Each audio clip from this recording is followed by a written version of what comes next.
Metro employees do not contribute to their pensions like much of the private sector. Music City's spending more than 109 million in tax dollars paying into those pensions in 2023. In other recent years, that number more than 90 million. That's about 3% of the city's 3.2 billion budget.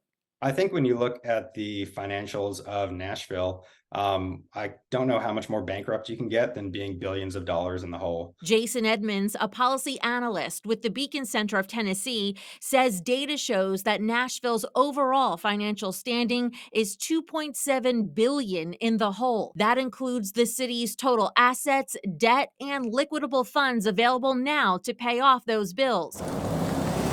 A 34% property tax hike in 2020, along with record tourism, still not enough to get Music City out of the red. Nashville really just does not have the amount of money it needs to pay its bills, whether current or in the future. A different 2023 report from truthandaccounting.org ranks Nashville as 63rd out of the U.S.'s largest 75 cities for financial well being. Nashville citizens would theoretically owe $11,300 each if the sinkhole city had to pay up all of its debts right now. But city employee supporters argue that Nashville's pension plan, which also relies on the stock market, is fully funded. I spoke to the union president for Nashville government workers, Brad Rayson. Even though the pension is fully funded, if you will, at what cost to the taxpayer does that come? The pension is an important part of the benefit package that employees work for every day. Rayson also points out that government salaries are often less than the private sector,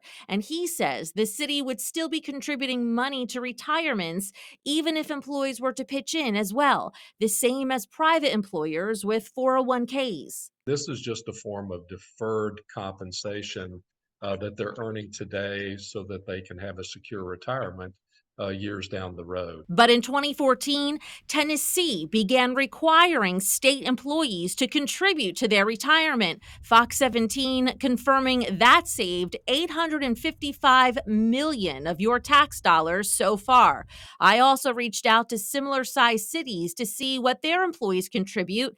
Memphis City workers paying 8%, Raleigh 6%, Columbus employees paying 10%, which has saved that city $200 million since 2010. Nashville specifically, when looked at other peer cities, their benefits are much more incentivized than others. Another eyebrow raising cost, the Truth in Accounting report shows that Nashville has 4.5 billion in underfunded other kinds of post-employment benefits like healthcare.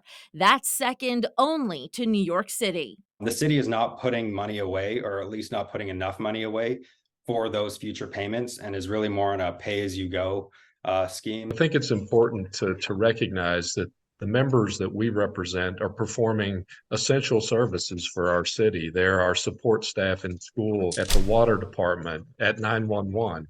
They're doing yeoman's work every day and for pretty modest salaries.